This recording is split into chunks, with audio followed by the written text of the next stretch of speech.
En Vancouver la hora es 7:02. Net Radio, creada para ti.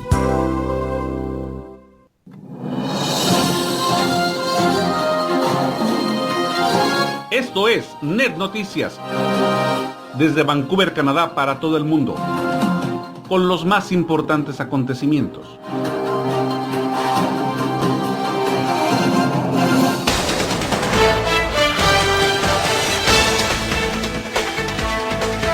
Siete y 2 minutos de la mañana. ¿Qué tal? Muy buenos días, amable audiencia de Canadá y del continente americano que nos escucha en horas de la mañana, y muy buenas tardes a todos los que nos escuchan en el continente europeo. Este es Net Noticias, un noticiero internacional que se emite desde Vancouver, Canadá, a través de netradioonline.com. Hoy es miércoles 5 de abril del año 2017 y aquí tenemos las titulares de las principales noticias que están preparadas para hoy.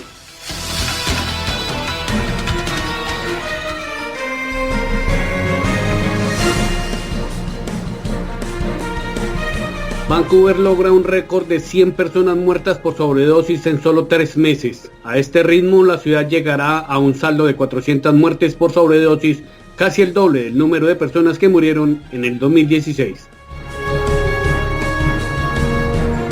New Brunswick será la primera provincia de Canadá en ofrecer gratis la píldora del aborto.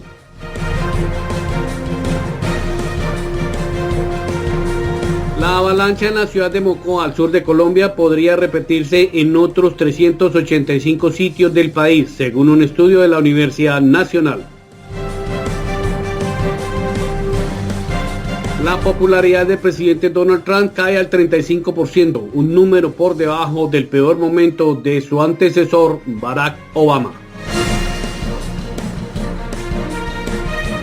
La policía venezolana reprime una concentración opositora en Caracas. La oposición ha acusado a la policía y a la Guardia Nacional de lanzar gas lacrimógeno y pimienta contra los manifestantes pacíficos. Autoridades salvadoreñas capturaron a un comerciante a quien Estados Unidos indica de ser un cabecilla de una red internacional de narcotráfico. En hechos que son materia de investigación, una mujer y su hija fueron encontradas ahorcadas hoy día en una población de Granada, en España. Juez procesa a Cristina Fernández por lavado de activos y embarga sus bienes. La exmandataria argentina, quien alega una persecución política, tampoco podrá salir de su país. Estas y otras informaciones serán ampliadas en el transcurso de la presente hora. Bienvenidos.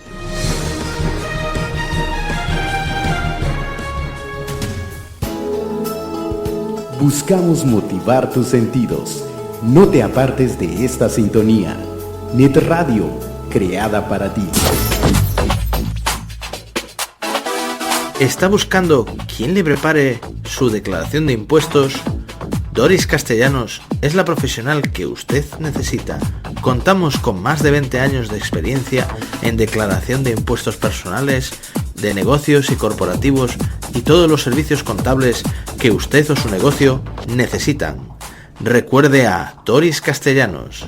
La consigue en el número 6781 de la calle 150 en Surrey, o llámenos al 604-590-0997 para concretar una cita.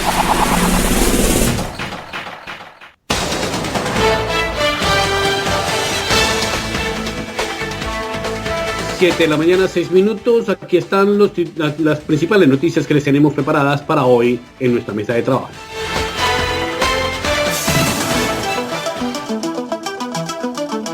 Información veraz y oportuna, solo por Net Noticias. Vancouver. 100 personas han muerto por sobredosis en el área metropolitana de Vancouver en los primeros 3 meses de 2017. Y a este paso la tasa de mortalidad se dispararía a 400 muertes este año, casi el doble de las 215 personas que murieron por sobredosis en el año 2016, según la crisis de salud pública se declaró por primera vez. Los bomberos en Vancouver fueron llamados para atender 162 casos de sobredosis entre el 20 y el 26 de marzo de 2017, un aumento del 56% sobre las 104 llamadas de la semana anterior, informó la ciudad en un comunicado de prensa. Es abominable que con 100 muertes por sobredosis este año en Vancouver, casi la mitad del 2016, todavía no hayamos visto acción efectiva por parte de los gobiernos provincial y federal sobre las soluciones de atención médica que detengan el número de muertes en esta crisis de fentanilo, dijo el alcalde de Vancouver, Gregor Robertson, en un comunicado. Los totales de muertes por sobredosis han superado por mucho tiempo los horribles niveles en esta ciudad y en la Columbia Británica. El gobierno necesita urgentemente gastar los $10 millones recibidos del gobierno federal antes que otras 100 familias sean afectadas por muertes trágicas y prevenibles, agregó el mandatario. En el 2016, 922 personas murieron en esta provincia por sobredosis debido al consumo de fentanilo, opioide sintético mortal mezclado en drogas callejeras. Cerca de una cuarta parte de las muertes ocurrieron en Vancouver. La mañana comienza con las más importantes noticias de la región, aquí por Net Radio. Fredericton. New Brunswick se convertirá en la primera provincia de Canadá en ofrecer de forma gratuita la llamada píldora del aborto o abortiva a todas las mujeres de esa provincia. La píldora mifepristone es una combinación de dos medicamentos que salió a la venta en Canadá en enero de 2017. Tiene un costo de unos $300, pero en esta provincia de la costa atlántica será dada de forma gratuita a las mujeres que requieran practicarse un aborto médico y que tengan una tarjeta de salud válida. El ministro de Salud de la provincia, Victor Trudeau, aseveró que el gobierno de New Brunswick ha eliminado las barreras en la salud reproductiva que existieron por 3 décadas y se ha comprometido a hacer más entregando la mifepristone de forma gratuita para todas las mujeres de New Brunswick. Nuestro gobierno garantiza que esas barreras financieras no permanecen en el derecho que tiene una mujer a escoger.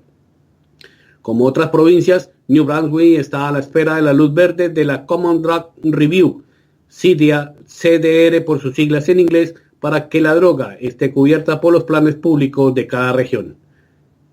Mifepristone está compuesta por 2 medicamentos que se venden en un paquete. El primero, mifepristone, bloquea la progesterona haciendo que el revestimiento del útero se rompa. El segundo fármaco, el misoprostol, se toma 24 a 48 horas más tarde e induce contracciones similares a las de un aborto natural. Esto es Net Noticias. Santa Fe de Bogotá. El devastador alud ocurrido en la ciudad de Mocoa, en la Amazonía de Colombia, podría repetirse en otras 385 sitios del país, según un estudio de la colombiana Universidad Nacional divulgado el pasado lunes. Si no se toman las medidas efectivas correspondientes, el lamentable hecho ocurrido en Mocoa se puede repetir en otros 385 sitios ubicados en zona de influencia de ríos, advirtió la agencia de noticias de la universidad en un comunicado.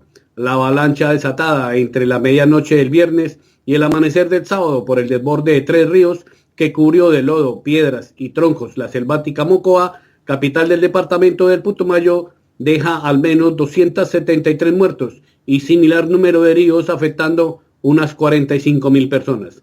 Situaciones de riesgo por avalanchas se presentan en otras poblaciones del Piedemonte, en municipios en el centro y sur del país, las cuales se ubican sobre los ápices de los abanicos aluviales de ríos torrenciales que descienden de la cordillera, explicó el geólogo del Alma Mater, Germán Vargas Cuervo. La mañana comienza con las más importantes noticias de la región, aquí por Net Radio. Washington. La popularidad del presidente de Estados Unidos, el republicano Donald Trump, se situó por debajo del peor momento de su antecesor en el cargo del demócrata Barack Obama, al caer a un 35% de su aceptación popular, según una encuesta pública dada a conocer ayer martes. El sondeo, llevado a cabo por la Universidad Quinnipiac, asegura que frente a ese 35% de aprobación, hay un 57% de estadounidenses que censuran la gestión de Trump, cifras aún peores que el 38% de respaldo y 57% de rechazo que tuvo Obama en el peor momento de su presidencia en el 2013. La encuesta, llevada a cabo entre el 30 de marzo y el 3 de abril, entre 1.171 votantes de todo el país, asegura asimismo que el 52% de los estadounidenses están avergonzados de tener de presidente a Donald Trump, frente a un solo 27% que dice sentirse orgullosos y un 19% que se muestran indiferentes. En la anterior encuesta de este tipo de la Universidad de Quinnipiac, el 22 de marzo pasado, Trump contaba con una aprobación de su gestión del 37% y un 56% de rechazo. El expresidente republicano George Bush, que llegó a una impopularidad de 67 a 27 de aprobación el 14 de mayo del 2008, tenía menos apoyo, pero le llevó 8 años de gobierno, 2 guerras impopulares y una economía estancada para llegar ahí, aseguró Tim Malloy, subdirector de la encuesta de la Universidad Independiente. La mañana comienza con las más importantes noticias de la región, aquí por Net Radio. Caracas. La policía venezolana ha reprimido con gases lacrimógenos una manifestación convocada en Caracas ayer martes por la oposición, mientras a unos pocos kilómetros seguidores del gobierno de Nicolás Maduro se concentraban para defender la gestión del presidente y denunciar una supuesta rebelión. La oposición ha acusado a la policía y a la Guardia Nacional de lanzar gas lacrimógeno y pimienta contra los manifestantes pacíficos. Varios diputados han denunciado también el lanzamiento de perdigones por parte de las fuerzas de seguridad que han bloqueado la marcha en la avenida Libertador. Entre los manifestantes figuraba el presidente de la Asamblea Nacional, Julio Borges, así como otros legisladores contrarios al gobierno de Maduro. El objetivo de la marcha era alcanzar la sede parlamentaria para denunciar la presión a la que se sienten sometidos por parte de las instituciones afines al chavismo.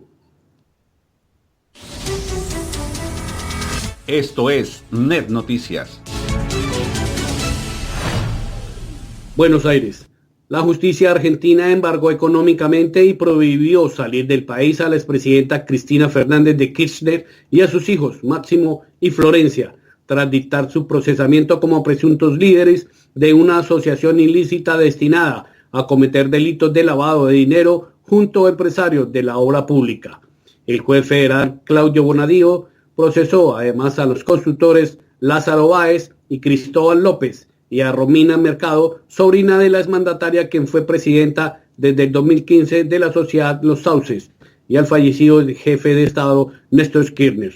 La acusación apunta a que pudo utilizarse esta empresa dedicada al alquiler de inmuebles y creada en 2006 por el patrimonio presidencial y su hijo Máximo para recibir mediante arrendamiento de esas propiedades transferencias millonarias de Báez y López, quienes previamente habían recibido adjudicaciones con obras con sobreprecios.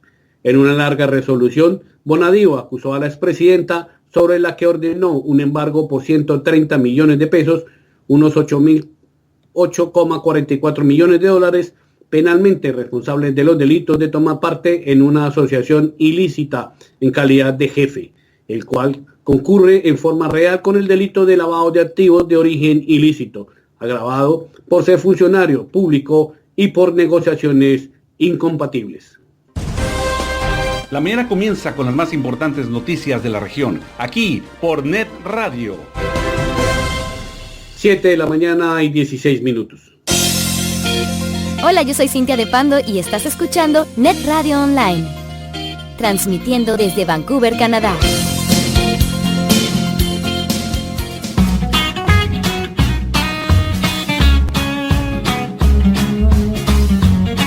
¿Tienes alguna intolerancia o algún tipo de alergia? ¿Eres vegano o simplemente tienes antojo de algún postre, pero quieres que sea lo más sano posible sin dejar de ser delicioso? En Healthy Treats usamos los productos de la mejor calidad y podemos crear cualquier tipo de antojo que las en mente.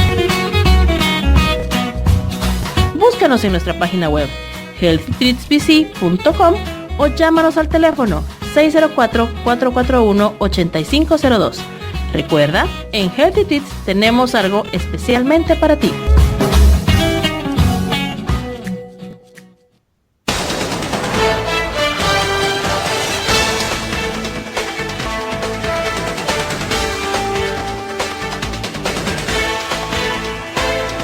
7 de la mañana, 17 minutos. A esta mañana establecimos contacto con una persona conocedora ampliamente de toda la situación en Venezuela, quien es el señor Osvaldo Ramírez, una persona que ha estado vinculada a muchos sectores públicos de ese país y quien nos va a explicar en forma concreta sobre la situación que en estos momentos se vive política y económicamente en Venezuela.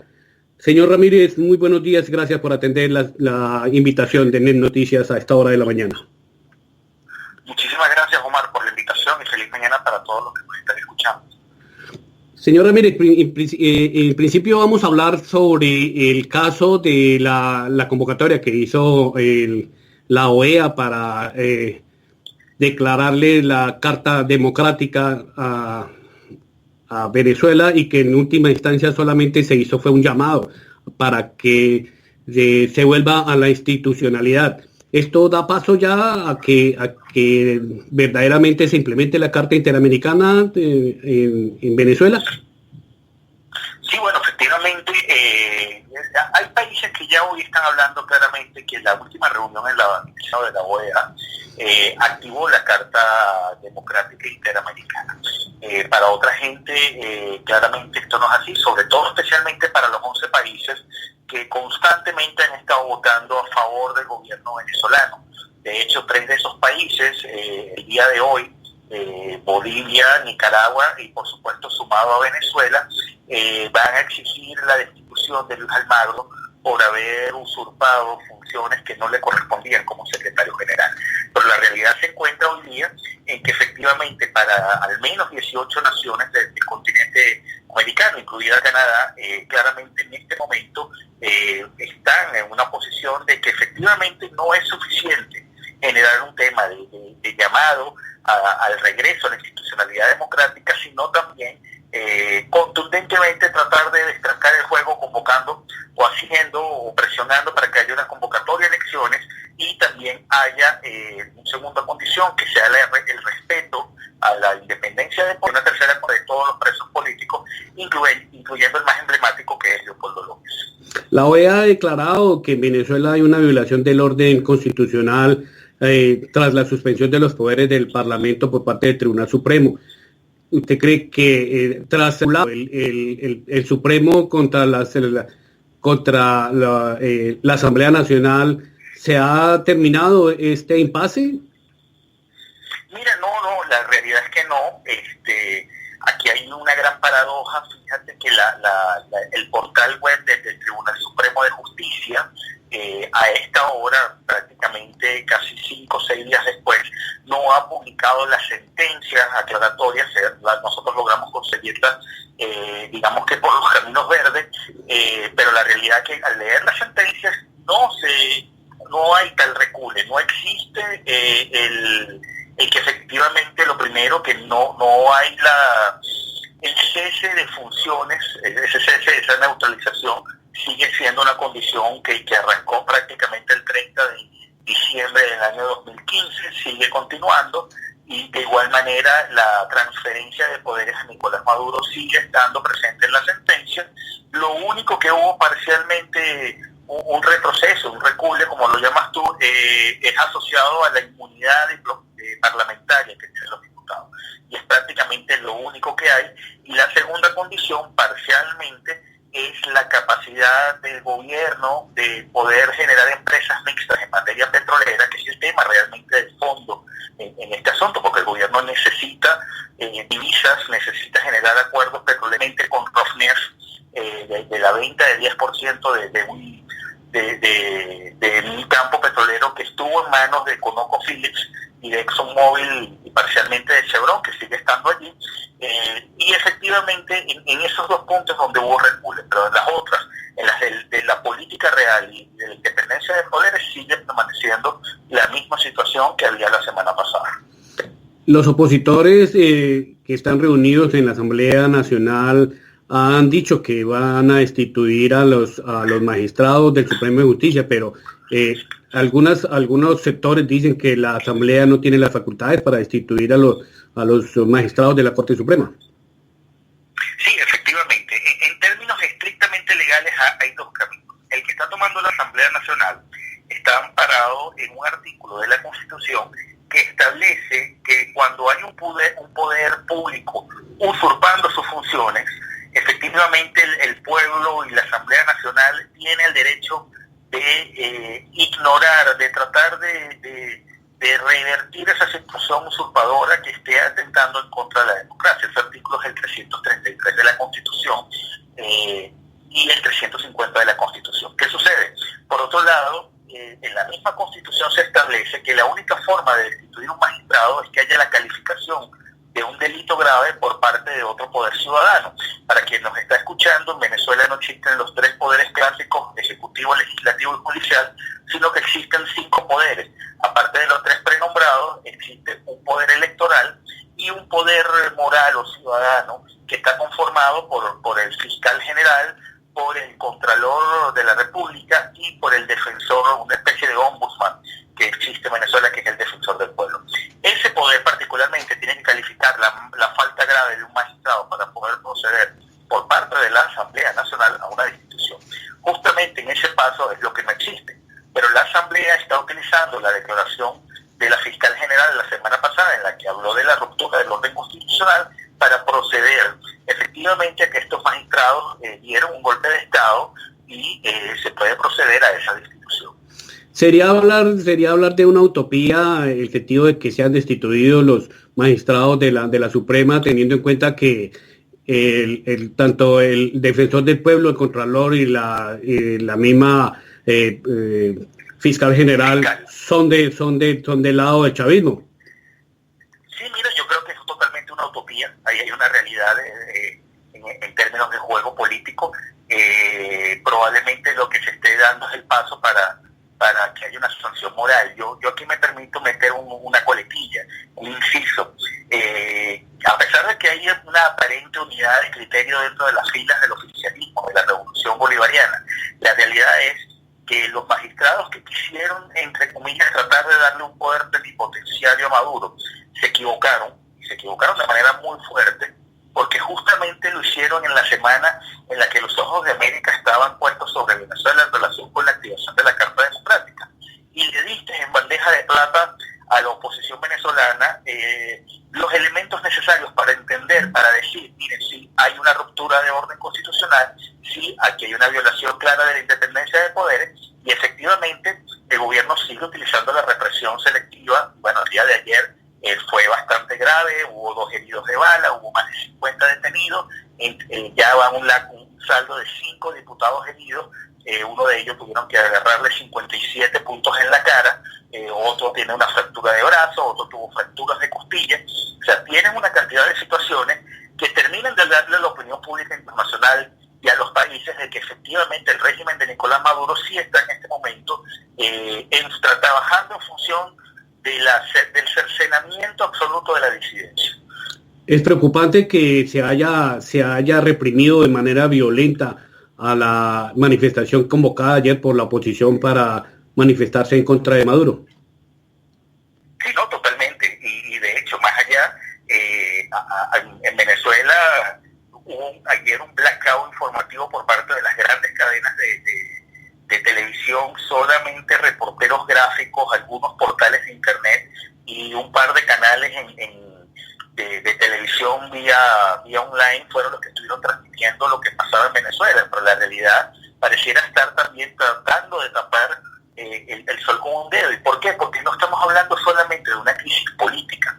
Aquí estamos en presencia de una crisis social, de una crisis humanitaria, de una crisis económica en donde literalmente la gente se está muriendo de hambre, literalmente la gente está pasando necesidades, o sea, la hiperinflación es prácticamente pan de cada día. Entonces estás metiendo en una especie de licuadora todos los ingredientes para una tormenta perfecta. Y esa tormenta perfecta, lamentablemente, el gobierno solo va a poder responder con más represión o con más violación de derechos humanos. Y quizás esa es la alarma y la preocupación que en este momento estamos un poco lanzándole a muchos países del mundo, porque efectivamente no es suficiente tener los ojos sobre Venezuela, sino también condenar de manera enérgica y promover las acciones necesarias para la restitución del hilo constitucional en el país. En estos mismos micrófonos teníamos nosotros la semana pasada precisamente a Josué Ramírez, quien es el presidente del Foro Democrático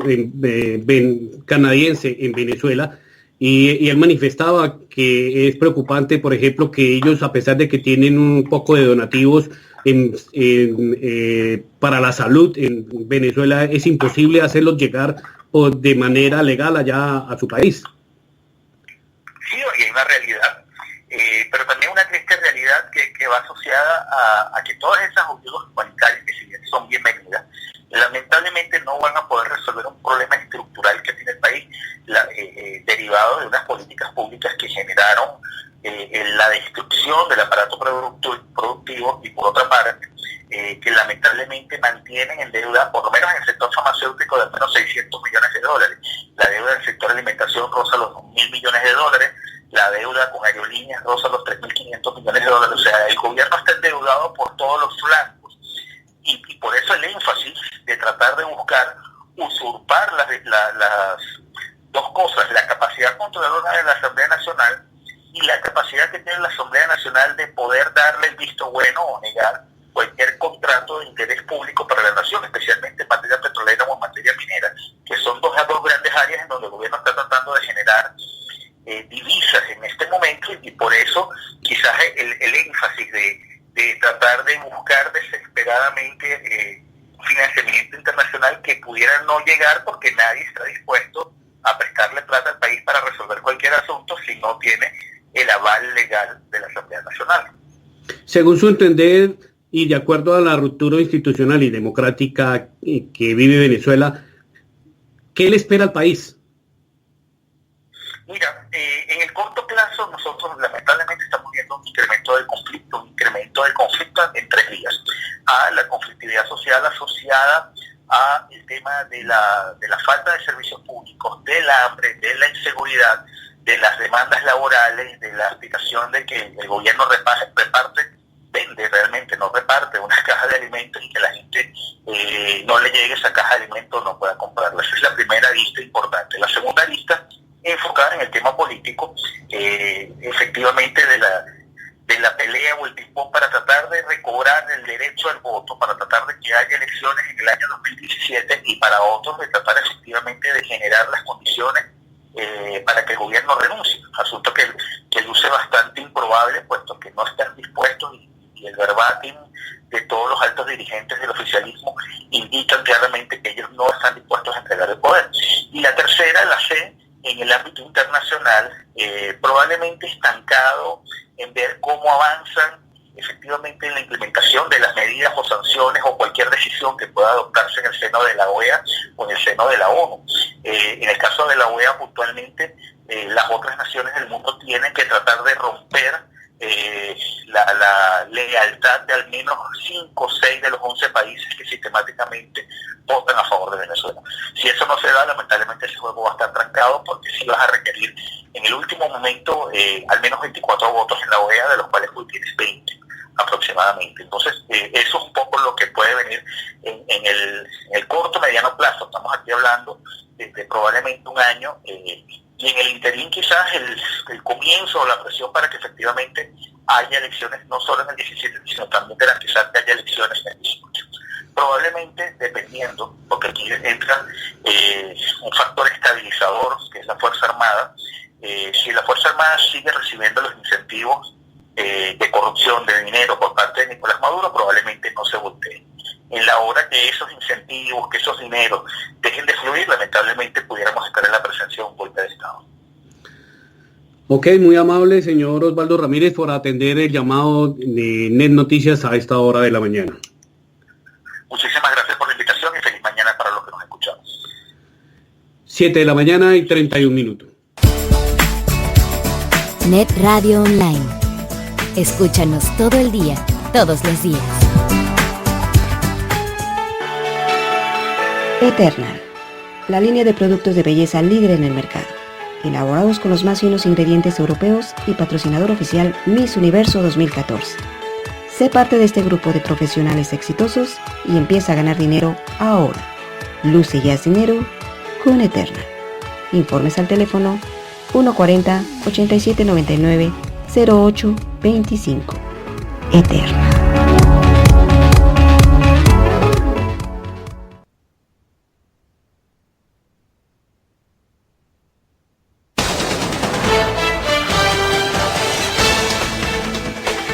De la mañana y 32 minutos.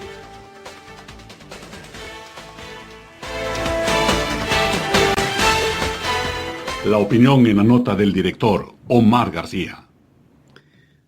Para abordar temas importantes sobre lo que se está haciendo por parte del gobierno colombiano para atender a los damnificados de la avalancha de lodo que enluta a casi 3 centenares de ciudadanos en Mocoa, capital del departamento de Putumayo, sur del país, y ante la proximidad de unas próximas elecciones presidenciales, hemos invitado a la cónsul general de Colombia en Vancouver, Mónica Pinzón, quien nos ha manifestado que el gobierno nacional ha hecho presencia desde el mismo instante de la tragedia para atender este asunto En Vancouver. y que en ese sentido se han abierto unas cuentas a nivel nacional e internacional para las personas que quieran hacer sus donativos de manera directa al gobierno colombiano. Es mucho más práctico en la distancia si pueden hacer una donación en dinero, se los agradeceríamos, aunque estamos haciendo las averiguaciones para ver cosas en especie que podemos enviar, pero por los costos que esto implica, pues al final idealmente queremos que a las personas les llegue lo que necesitan. En este momento las personas necesitan agua, pañales, cosas de ese estilo que allá en tierra es mucho más fácil conseguir. Cónsul, ¿cómo ha sido el llamado de la gente o cómo ha sido la respuesta de la gente a nivel internacional ante esta tragedia? Mire, hemos recibido innumerables gestos de solidaridad de todos los consulados, de todos los países, de los gobiernos locales. Creo que una tragedia como esta que enluta a tantas familias no enluta a un país, enluta al mundo entero, cuando la fuerza de la naturaleza es la que nos... digamos, la que lleva en este momento la tragedia, no es una cosa que se pueda controlar. Han sido muchas vidas perdidas, el gobierno nacional está trabajando y también invitamos a la comunidad a que hay algunos eventos que se van a realizar de colombianos que viven acá en Vancouver, que quieren participar, quieren recolectar fondos. Invitamos a la comunidad a que los apoyen. Nos unamos en torno a causas específicas, a causas de corazón. Esto no tiene tintes políticos, esto no tiene tintes económicos, esto es unirnos para el país, unirnos desde el exterior y unirnos todos porque allá hay gente que está sufriendo y que necesita nuestro apoyo. Saliendo ya del tema, se avecinan las elecciones de Colombia y a través del consulado ya se están ejerciendo las inscripciones para la gente que quiera participar en estas elecciones. Sí, desde hace un par de semanas la Registraduría Nacional de Colombia abrió las inscripciones de cédulas para que uno decida en qué sitio quiere votar. Uno vota en el lugar donde reside. Si las personas acá en Vancouver no están inscritas aún, pueden inscribirse en la página web de la registraduría, hacen todo su registro, pero para que concluya el trámite de inscripción tienen que acercarse al consulado, poner su huella e identificarse única y exclusivamente con 2 documentos que son o el pasaporte vigente o la cédula amarilla de hologramas vigente. Con esos 2 documentos y poniendo su huella, quedan inscritos para que el día de las elecciones puedan votar. La fecha de cierre para Congreso es el 11 de enero de 2018, o sea que estamos hablando que tienen tiempo suficiente, pero no dejen todo para última hora. Es un trámite que es muy sencillo y lo pueden hacer inmediatamente. Y para Presidencia de la República y Presidente y Vicepresidente están abiertas las inscripciones hasta el 27 de marzo del 2018. Los invitamos, las puertas del consulado están abiertas, para esto no necesitan cita, para esto no necesitan sino la disposición, las ganas de ejercer su derecho al voto, que además es un derecho, pero una obligación. También es necesario aclarar que para poder votar solamente se puede hacer con una sola identificación, que es la cédula de ciudadanía, que es la nueva que viene con hologramas. Sí, o sea, para terminar el proceso de inscripción se puede con cédula o pasaporte, Pero en el momento de las elecciones, el próximo año, cuando ya estamos acá con las mesas electorales abiertas, solo se puede con la cédula de ciudadanía y la vigente, que además ya deberían tenerla todos los colombianos y los invitamos a que si no la tienen, la saquen por favor. De igual manera el pasaporte de lectura mecánica, son 2 documentos que son fundamentales tenerlos al día. Cónsul, de otra parte también se está programando la visita del buque Gloria a la ciudad de Vancouver. ¿Cómo van todos esos arreglos? Mire, eso nos emociona muchísimo. Por primera vez en la historia, el buque Gloria, nuestro buque insignia de la Armada Nacional, viene y nos visita al puerto de Vancouver. Viene el 5 de mayo, está del 5 de mayo al 8 de mayo con nosotros. El 5 de mayo esperamos poderles informar exactamente la hora en la que el buque llega para que les hagamos una fiesta de bienvenida. Mire, yo me sueño todos los colombianos con banderas, con camisetas, dándole la bienvenida a nuestro buque, que además, como dato curioso, le cuento que tiene la bandera más grande en alta mar del mundo. Es la bandera de Colombia, la bandera más grande. Entonces es muy emocionante verlo llegar. El buque llega ese día, vamos a tener un evento de recepción en el que, como le digo, espero que estén todos los colombianos, y después estará abierto algunas horas, que estaré por confirmarles, sábado y domingo, para que no solamente los colombianos, sino personas de todas partes del mundo puedan conocer el buque, puedan hacer un tour por uno de los buques y de los barcos más lindos que tiene el mundo, no solamente Colombia, pero además porque el buque Gloria, así como el consulado, es un pedacito de nuestra tierra en alta mar. Entonces será muy rico poder atenderlos, poder recibir a los muchachos. Son más de 150 cadetes que vienen, que estudian dentro del buque, y esto es parte de su proceso de formación. Y pues que además nos ayuda a fortalecer muchísimo las relaciones entre British Columbia y Colombia, y pues, ¿por qué no decirlo, de Canadá con Colombia? Porque no es tan fácil que el buque llegue a los puertos, y se hizo un trabajo de la mano del embajador, con el consulado y con la Armada Nacional, para que podamos tener esta alegría de tenerlo acá. Entonces esa es la buena noticia que queremos compartir en medio de toda esta situación que ahora nos aqueja. Específicamente, ¿a cuál puerto es el que va a atracar el buque Gloria? En principio, y esto está por confirmarlo el operador en puerto, llegaría al Burrard Dock en North Vancouver. Entonces, pues les estaremos informando exactamente cuándo llega. Sabemos que llega el 5, pero lo que no sabemos es el horario exacto de llegada, que eso depende un poco de la programación en alta mar. 7 de la mañana y 40 minutos.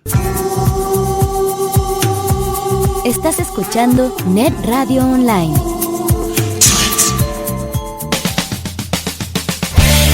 ¿Le preocupa la caída de su cabello? ¿Ya no brilla y luce como antes? No se preocupe más. Sistemas de tratamiento Monet tiene la solución. Clínicamente comprobado. Recupera el crecimiento y restaura su cabello en solo 90 días usando Monet. Gima Chater los atenderá con el profesionalismo que ustedes se merecen. Informes y ventas al teléfono 604-317-4970. 604-317-4970. Monet.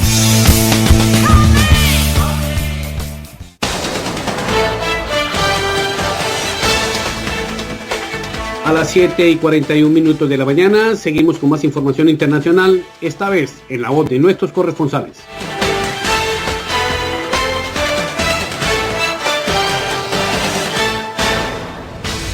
A continuación, vamos con las noticias internacionales. Iniciamos nuestro recorrido internacional en México. Allá tenemos a nuestro corresponsal Facundo Ugalde González. Facundo, muy buenos días. Omar, ¿qué tal? Muy buenos días. Con el gusto de todas las mañanas te saludo a ti y a todos nuestros ciberescuchas a través de Net Radio Online. Desde México, saludándoles con muchísimo afecto, como todas las mañanas. Y bueno, esta mañana agradable acá, en donde ya está a la vista el periodo vacacional, Omar. Próximo día viernes es el último día de clases acá en México, en donde poco más de 3 millones de estudiantes dejarán de ir a las aulas escolares por un periodo de 15 días, viene la Semana Santa, la Semana Mayor, como se le conoce por acá, y bueno, serán días de asueto, de descanso, de vacaciones para miles de personas, miles de familias que seguramente estarán visitando los diversos puntos turísticos de la República Mexicana.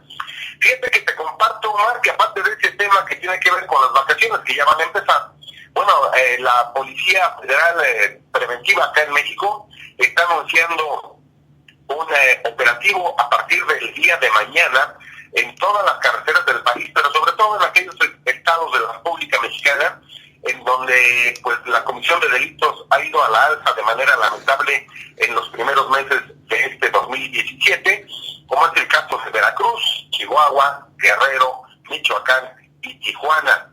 Por cierto que hablando de Tijuana, este estado fronterizo allá con el estado de California en Estados Unidos, fíjate que te comparto, Mar, que pues la inseguridad está amenazando el crecimiento económico de Tijuana. Esto es señalado por diversos expertos en la materia.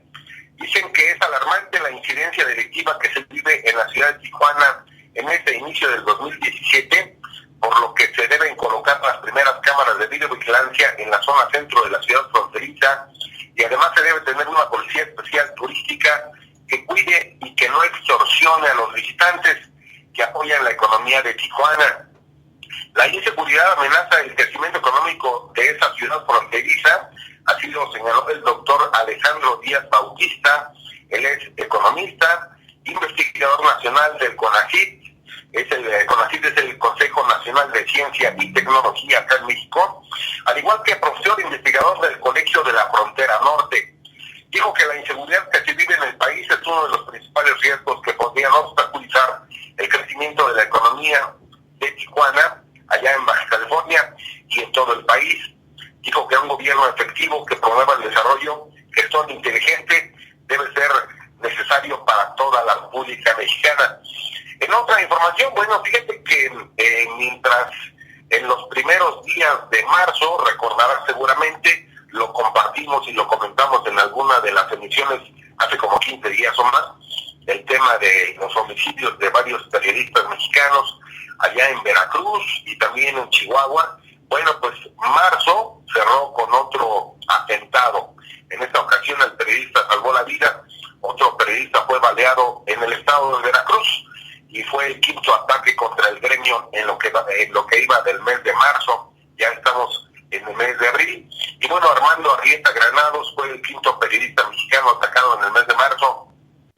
Armando Arrieta fue trasladado luego de haber sido atacado a un hospital, fue trasladado, y bueno, este periodista veracruzano fue el quinto objetivo de esa ola de violencia que azota al estado de Veracruz.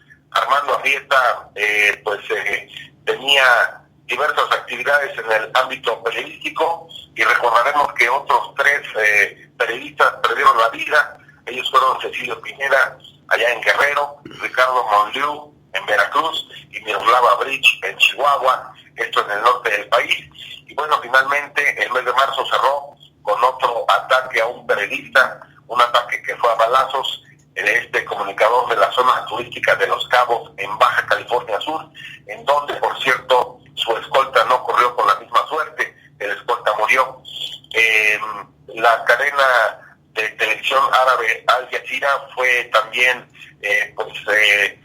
objeto de un ataque. Sus 3 corresponsales por acá en el estado mexicano de Sinaloa fueron objeto de un ataque. Por fortuna los 3 están bien, lesiones ligeras, por fortuna.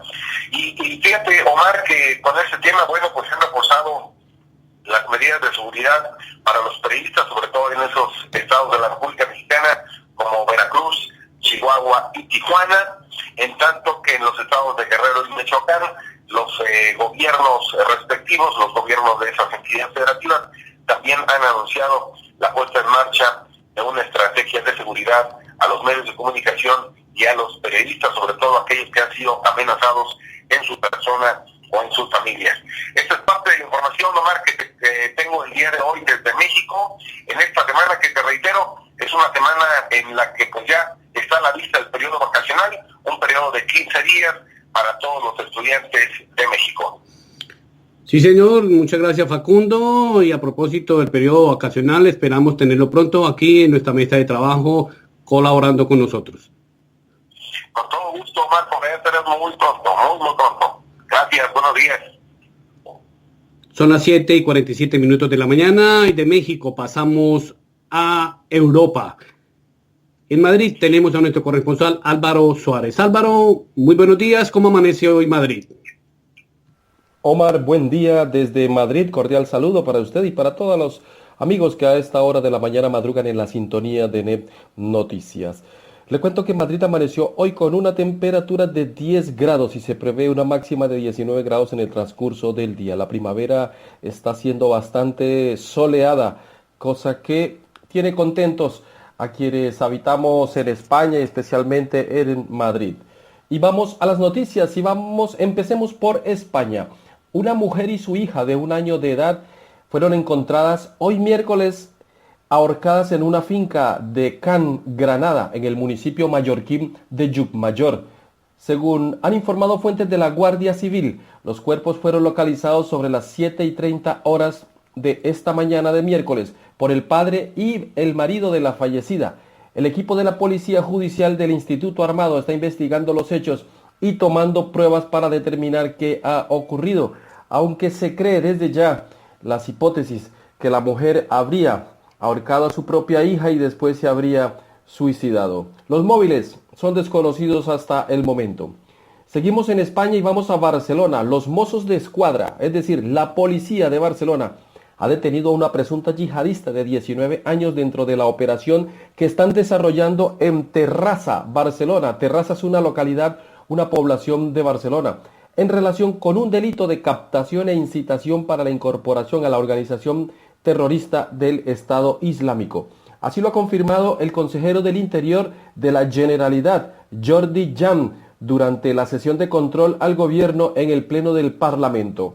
Según el consejero, la joven detenida ha desarrollado una actividad intensa en las redes sociales con 173 seguidores y más de 213 publicaciones que incitaban a cometer la yihad y a la violencia en el espacio público. La operación antiterrorista ha sido ordenada por el Juzgado Central de Instrucción número 3 de la Audiencia Nacional después de que los Mossos de Escuadra realizaran una intensa tarea de investigación, según ha explicado Jan, que ha añadido que se prevé que la detenida pase a disposición judicial en las próximas horas. Y vamos a Francia. Se ha realizado en Francia un macrodebate en la campaña de las presidenciales francesas. Hay 11 candidatos aspirando a la Casa del Elíseo, a la presidencia de Francia, elecciones que se realizarán más o menos dentro de 3 semanas. Los 11 candidatos debatieron todos en un mismo plató de televisión por primera vez. El formato de tiempos muy rígidos no ha facilitado los intercambios, pero sí hubo uno que otro zarpazo verbal, sobre todo de los aspirantes con menos posibilidades, como el anticapitalista Philippe Poutou, contra la candidata del Frente Nacional Marine Le Pen, quien es una de las más opcionadas a la presidencia de Francia.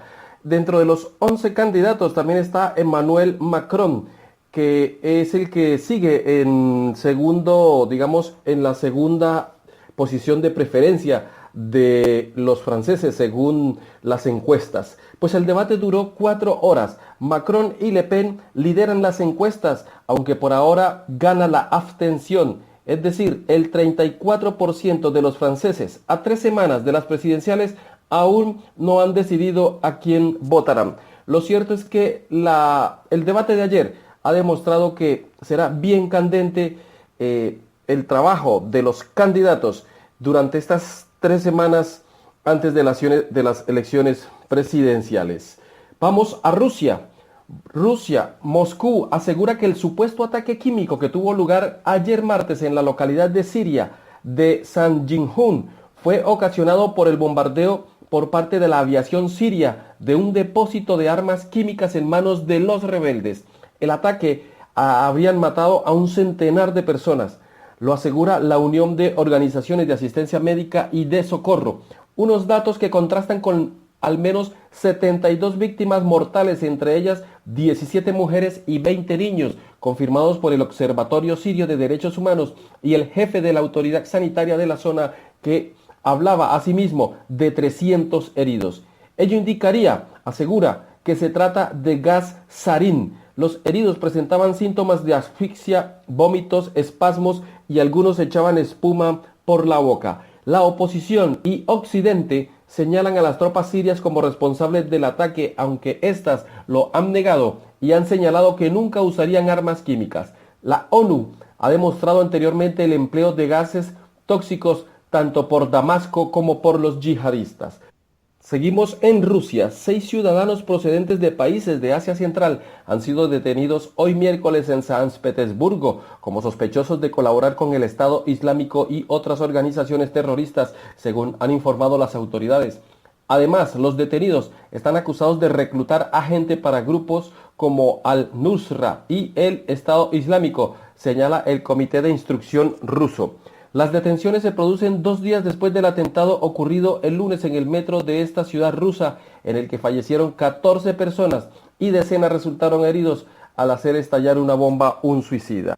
Es lo que han manifestado las autoridades rusas. Vamos ahora a Portugal. 5 personas han muerto y otras 3 están desaparecidas por una explosión en una fábrica de fuegos artificiales situada al norte de Portugal, según han informado las autoridades. La explosión ocurrió cuando faltaban pocos minutos para las 6 de la tarde de ayer martes en la localidad de Lamego, a unos 100 kilómetros al este de la ciudad de Oporto. Más de un centenar de bomberos fueron movilizados para controlar el incendio provocado por las detonaciones. Se desconoce el número exacto de personas que se encontraban trabajando en la fábrica en el momento de la explosión, aunque las autoridades creen que habían unos 15 empleados. Por la noche, los socorristas y las autoridades locales tenían pocas esperanzas de hallar supervivientes, aunque la búsqueda continuaba. Según la prensa local, el dueño de esta fábrica familiar y su hija pueden estar entre las víctimas. Omar, esta es toda la información que presentamos hoy desde Europa. Desde Madrid para Net Noticias informó Álvaro Suárez. Muchas gracias, Álvaro, por su informe. Y de Europa pasamos a Centroamérica. En San Salvador tenemos a nuestro corresponsal Víctor Cerada. Víctor, muy buenos días. Muy buenos días, Omar García. Estas son las principales noticias desde Centroamérica. San Salvador. Las autoridades de seguridad habrían capturado el martes al comerciante Adán Salazar Umaña por presunto lavado de dinero. Según el noticiero Hechos de Canal 12 y el periódico La Prensa Gráfica, fuentes policiales confirmaron el hecho. En 2014, el gobierno de Estados Unidos calificó a Umaña como cabecilla del narcotráfico, para lo cual tuvo que ampararse en la ley de cabecillas extranjeros del narcotráfico, conocida como Ley Kingpin. En un informe enviado por el entonces presidente Barack Obama al Congreso estadounidense, se pidieron sanciones económicas contra los bienes de Salazar Umaña bajo la referida ley. Salazar Umaña, quien es propietario de varias gasolineras y hoteles, fue señalado ese mismo año por el entonces ministro de Justicia y Seguridad Pública Ricardo Perdomo como uno de los principales cabecillas del cártel de Texas, que supuestamente opera en la zona occidental del país. San José. Costa Rica tiene el 4º lugar más romántico del mundo, según National Geographic. Costa Rica tiene uno de los 9 lugares más románticos del mundo, el 4º para ser más precisos, según el último ranking elaborado por National Geographic y dado a conocer días atrás. Se trata de un listado de naciones que todo viajero debe conocer en estos días de otoño en el hemisferio sur y primavera en el hemisferio norte. Se trata de península de Osa, al sur del país, y escenario de una belleza natural única. De acuerdo con la publicación, Osa es la última frontera salvaje del país que sorprende a sus visitantes con paisajes alucinantes. El ranking de National Geographic lo conforman las siguientes ciudades o destinos en este orden. El número 1 es para París, Francia. El 2, río Mosela, que discurre por el noroeste de Francia, el este de Luxemburgo y el oeste de Alemania, y que desemboca en el río Rin. En el tercer lugar está Marrakech, en Marruecos. El 4, Osa. El 5 en Charleston, Virginia, Estados Unidos. El 6, Kioto, en Japón. El 7, Londres, Inglaterra. El 8, Brujas, en Bélgica. El 9, Desierto de Atacama, en Chile, que comparte el puesto con el Salar de Uyuni, en Bolivia. Tegucigalpa. Autoridades policiales y del fútbol de Honduras buscarán frenar la violencia entre las barras de los equipos que el pasado fin de semana dejó un muerto y 4 heridos, informó el lunes una fuente oficial. El próximo miércoles los altos mandos policiales se reunirán con los directivos de la primera división para definir mecanismos de control en los estadios y alrededores para prevenir nuevos actos de violencia, dijo a la agencia de noticias AFP el portavoz de la policía, comisionado Julián Hernández. La policía relató en un comunicado que el domingo anterior, previo al partido del clásico capitalino que terminó empatado a un gol entre Olimpia y Motagua, barras de ambos equipos se enfrentaron con piedras, palos y botellas en las cercanías del Estadio Nacional. Añadió que unas 450 personas, incluidas familias con niños, se vieron afectadas por el enfrentamiento, lo que motivó la intervención policial. La policía investiga a unos agentes que atacaron a un aficionado que terminó hospitalizado, como se observó en un video divulgado en redes sociales. Los clásicos de la Primera División de Honduras se han vuelto extremadamente peligrosos por los enfrentamientos entre las barras en los estadios y alrededores. En el duelo Olimpia-Motagua, la policía desplegó 5 anillos de seguridad dentro y fuera del estadio, inclusive en el sitio donde se produjo el incidente. Hernández contó que un aficionado del Real de España murió el domingo en un ataque de miembros de la barra de Maratón en San Pedro Sula, en un partido que terminó igualado a un gol en el clásico local de la segunda ciudad del país. El portavoz lamentó que el odio entre las barras provoca inasistencia a los estadios de Honduras y urge adoptar las medidas para que las instalaciones deportivas vuelvan a ser escenarios de diversión para las familias. Un tribunal mala condenó el lunes a 1 año de prisión al exalcalde de San Juan de la Laguna, en San Antonio Adolfo Pérez y Pérez, por discriminar a una comunidad judía. Según la sentencia, el exalcalde fue condenado a 1 año de prisión conmutable por 20 quetzales, equivalente a $2.3 diarios, por su participación en 2014 en la expulsión de una comunidad religiosa judía que vivía en el municipio indígena de San Juan La Laguna. Pérez fue encontrado culpable del delito de coacción, aunque la fiscalía lo acusaba también de abuso de autoridad y discriminación con agravación de la pena. La comunidad judía ortodoxa, integrada por unas 70 familias, en su mayoría extranjeros, abandonaron la población luego de recibir amenazas para que dejaran el lugar. El grupo de judíos, integrado por personas provenientes de Estados Unidos, Israel, el Reino Unido y Rusia, se había asentado en la población ubicada a la orilla del lago de Atitlán, a unos 145 kilómetros de la capital, y anteriormente ya había sido expulsado de Canadá.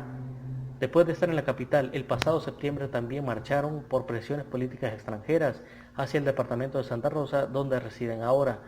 Según los últimos datos disponibles en Guatemala, el 47% de la población profesa la religión católica, 40% es protestante, 2% practica otras religiones y el 11% se declara ateo o agnóstico.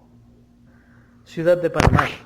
Este país centroamericano aportó $8 millones al Fondo Multilateral de Inversiones Internacional FOMIN en el marco de la 58 reunión anual de la Asamblea de Gobernadores del Banco Interamericano de Desarrollo BID, informó el Ministerio de Economía y Finanzas MEF. El aporte refuerza el compromiso de Panamá con un fondo que ha apoyado al gobierno en iniciativas para la reducción de la pobreza, la disminución de la brecha de desigualdad, la promoción de la igualdad de género y diversidad y el empoderamiento de la población en miras a generar mayor empleo y crecimiento económico, sostuvo el ministro del área, Dulcidio de la Guardia. En el marco de la reunión anual del BID y la 32 reunión anual de la Asamblea de Gobernadores de la Corporación Interamericana de Inversiones, que finalizó el día lunes en Asunción, Paraguay, el BID aprobó una recapitalización de $317 millones del FOMIN, el principal proveedor de asistencia técnica para el sector privado. Managua. La policía estima que en este país ocurren 116 accidentes cada día, de los cuales 82 suceden en Managua y mueren 2 personas por cada 100 accidentes, que siguen siendo la principal causa de muerte en Nicaragua. Mientras otros 12 personas resultan lesionadas a consecuencia de esos percances, ese promedio ha prevalecido en los 2 últimos años. El análisis oficial aparece registrado en el Anuario Estadístico 2016 de la Policía Nacional. Esta situación no ha variado durante el presente año, cuando las vías del país han continuado tiñéndose de sangre a consecuencia de estos percances, de los cuales no hay un dato concreto del total registrado y sus daños, pero se estima que los fallecidos pasan de 200, pues hasta 23 de marzo del presente año la policía contabiliza 10.095 accidentes que habían dejado 175 muertos y 1.075 lesionados. 4 días después, o sea el pasado 27 de marzo, se oficializó la muerte de otras 15 personas. El día martes, la vicepresidenta designada por el Consejo Supremo Electoral, Rosario Murillo, destacó que 5 de los casos ocurrieron el fin de semana. Mencionó también que entre las víctimas de este domingo hubo 2 pasajeros, 2 conductores de motocicletas y un peatón. Informó desde San Salvador para Net Noticias, Víctor Celada. Muchas gracias, Víctor, por su informe. Las 8:02 de la mañana y a esta hora tenemos contacto con nuestra corresponsal en Latinoamérica. En Perú está Marilu Gambini. Marilu, muy buenos días. ¿Cómo sigue la situación en el Perú?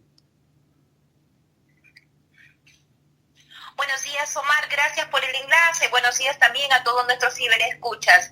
Nosotros aquí en el Perú seguimos, así como hemos enfrentado los embates de la madre naturaleza, ahora estamos enfrentando un poquito la negligencia de las autoridades, la indolencia de algunos políticos vivarrachos que se aprovechan de la coyuntura y de las circunstancias para sacar réditos políticos. Creo que mucho más que el apoyo económico o la ayuda económica que nos pueda brindar el gobierno es la ayuda humanitaria que se está dando entre todos los peruanos.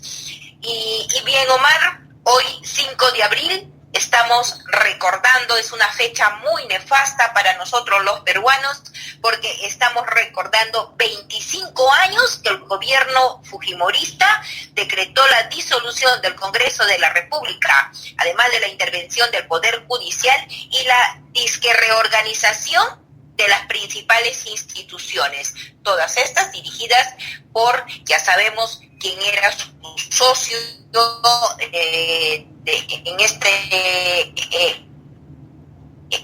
en estos avatares corruptos, Vladimiro Montesinos.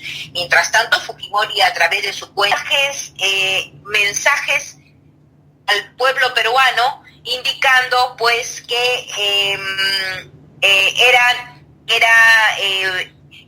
el momento de cerrar el Congreso, era el momento de hacer este tipo de actos para recuperar, según él, la democracia en el país. La mayoría de políticos recuerdan esta fecha tan nefasta, como volvemos a repetir, que pues se cerró el Congreso de la República y se tomó las instituciones.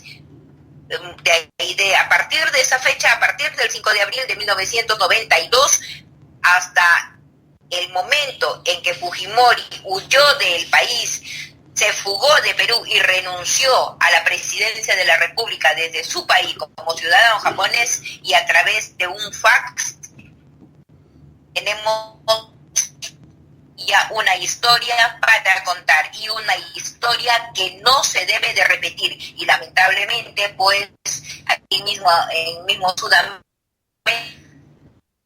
se viene repitiendo con Venezuela. Y por otro lado, Omar, ayer tuvimos un enlace directo con uno de los impulsores de las denuncias contra el gobernador regional del Callao, Félix Moreno, quien ha sido intervenido y viene siendo investigado por supuestamente haber recibido $2 millones como coima de la empresa brasilera Odebrecht. Decíamos nosotros que Félix Moreno en un inicio fue denunciado por el empresario Víctor Guaranca Medina, un empresario de la construcción, un empresario pesquero también en su momento, y que fue víctima de toda una mafia orquestada en el gobierno regional del Callao. Fue víctima de despojo de propiedades, de propiedad de algunos agricultores del famoso Fundo Oquendo, ex Fundo Oquendo. Félix Moreno se dedicó a traficar con terrenos, a vender estos terrenos del Fundo Oquendo a algunos empresarios, pasando por encima de documentos que establecían la propiedad de estos terrenos a algunos agricultores, entre los que se encontraba el empresario Víctor Guaranca Medina.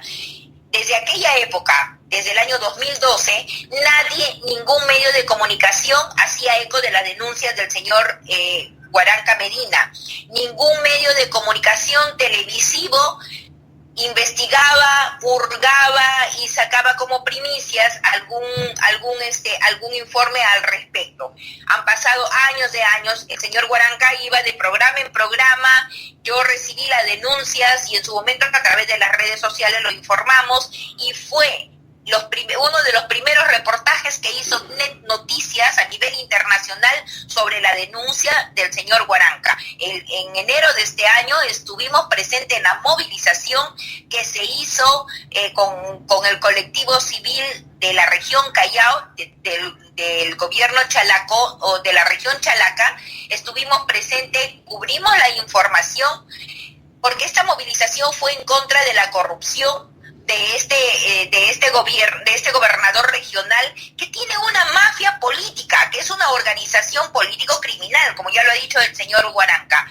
Y pues ha tenido que ser por el tema de Odebrecht que recién los medios de comunicación televisivos empiecen a hurgar, empiecen a rebuscar, a sacar todo lo que se denunció en un principio y que, como vuelvo a repetir, ninguno le dio la tribuna necesaria cuando Guaranca Medina se lo proponía. Hoy recién le buscan todo. Hoy recién saben de que este señor había vendido terrenos, había regalado terrenos había regalado dinero vendiendo terrenos que no les pertenecían, que los expropiaba ilegalmente a quienes estaban en posesión de los mismos.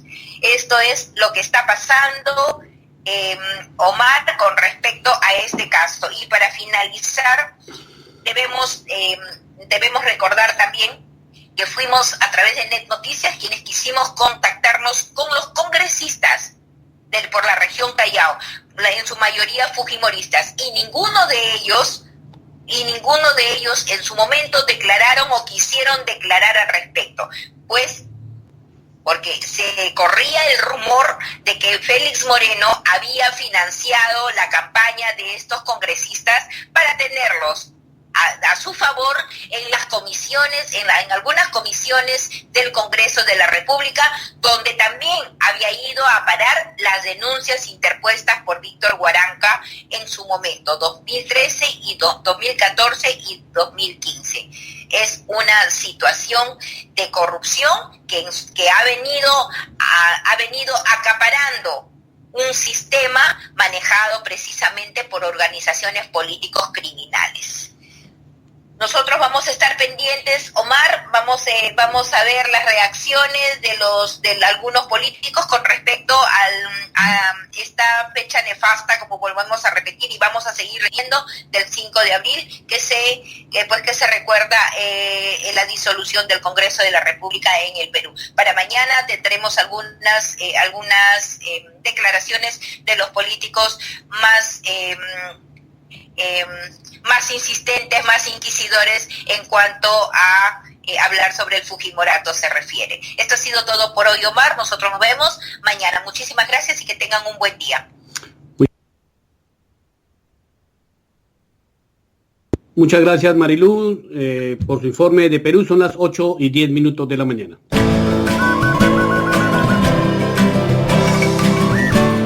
Net Radio, creada para ti.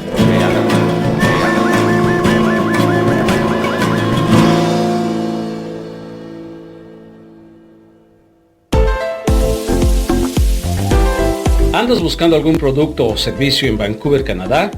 Todo esto y mucho más lo encontrarás en Sección Latina, Directorio Latino. Somos el puente para que puedas conectarte a los negocios o profesionales en todo el Lower Mainland.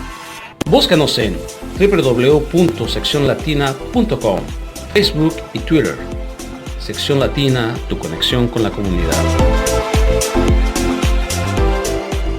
Portales, tendencias, gadgets, social media y todo el universo digital. Luis Miguel Salgado y un equipo de profesionales te llevarán a abrir puertas a nuevos desafíos del escenario digital. Panorama Digital. Panorama Digital. Internet y tecnología con sentido humano.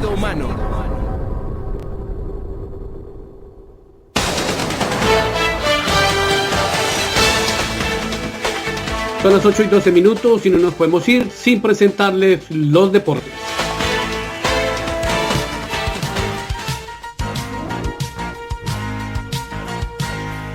Los deportes también son noticia. Sí, señor, y hoy nos los presenta Roger Grinos desde la provincia de Alberta. Roger, muy buenos días. Gracias, Omar. ¿Qué tal? Como les da, muy buenos días. Vamos a echar un vistazo al fútbol sudamericano porque ayer se jugó la final de ida de la Recopa Sudamericana. El equipo brasileño, el Chapecoense, enfrentó al Atlético Nacional de Colombia. Señor, ¿recuerda lo que pasó en noviembre en esa tragedia? Pues se volvieron a enfrentar. El equipo brasileño ganó 2-1 el partido de ida y el de vuelta será en Medellín por ahí del mes de mayo. Esta noticia es impactante por lo sucedido en el mes de noviembre al equipo chapecoense, como ustedes lo recuerdan, y ahora tendrán que volver a Colombia, la misma ruta, arribar al mismo aeropuerto donde tenían planeado llegar, y lamentablemente en el mes de noviembre se quedó sin gasolina el avión y prácticamente el equipo completo falleció, menos 5 o 6 personas. Tal vez pudiera afectarles psicológicamente a los jugadores del Chapecoense, pero Net Noticias les desea lo mejor para este compromiso y que gane el mejor. Hay que recordar que esta final se debió haber sido de la Copa Sudamericana y ahora se la está jugando en la Recopa Sudamericana. El campeón de la Copa Libertadores y el de la Sudamericana juegan, y en este caso fue el Chapecoense el campeón tras el trágico accidente aéreo en el mes de noviembre. Qué bonito es el fútbol, qué bonito es el deporte, el gesto generoso del Atlético Nacional, y ahora estarán jugando para ver quién es el mejor. La mejor de la suerte para los dos equipos. En noticias del hockey sobre hielo de la WHL o Western Hockey League, anoche se jugó el 7º partido de la serie entre Lethbridge y Red Deer y ganó el equipo de los Huracanes por marcador de 6-2 al equipo de Red Deer. Con este resultado, Lethbridge pasa a la segunda ronda y estará enfrentando a su rival máximo, Medicine Hat Tigers. El primer partido será este próximo viernes en la ciudad de Medicine Hat. Y bueno, hoy se jugará, señoras y señores, el partido de vuelta de las semifinales de la CONCACAF Champions entre el equipo mexicano, los Tigres del Universitario de Nuevo León y el equipo de los Whitecaps de Vancouver, punto a las 7:05 de la noche, tiempo del Pacífico.